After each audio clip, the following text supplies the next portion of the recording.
Hello everyone, I am Dr. Vikas Reddy Maddali, Consultant Interventional Cardiologist at Omega Hospitals, Kachapalli. ఈ రోజు నేను heart attack patients వాళ్ళు ఎలాంటి కండిషన్స్లో ల్యాండ్ అవుతారు, సివియర్ హార్ట్ అటాక్ అని మనం ఎప్పుడు అంటామో దాని గురించి కొంచెం ఇన్ఫర్మేషన్ ఇస్తాను. సో ఎవరికైతే హార్ట్ అటాక్ వస్తుందో ప్రతి పేషెంట్ బీపీ పడిపోదు.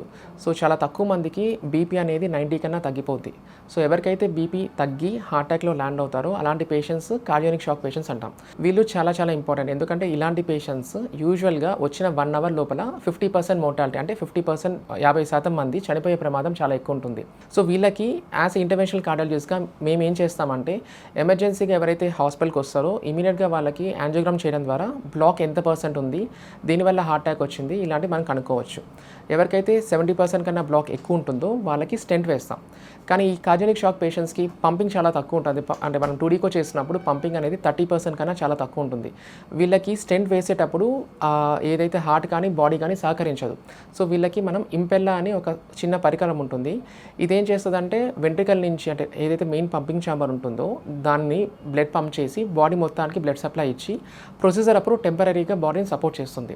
సో ఈ ఇంపెల్లా వాడడం ద్వారా ఈ కార్డియానిక్ షాక్ పేషెంట్స్ త్వరగా బయటికి వస్తారు. అంటే స్టెంట్ వేసేటప్పుడు చనిపోకుండా, హార్ట్ అరెస్ట్ అవ్వకుండా, సో పేషెంట్స్ ప్రొసీజర్ అంతా సక్సెస్ అయ్యి ఎర్లీ రికవరీకి వెళ్తారనమాట.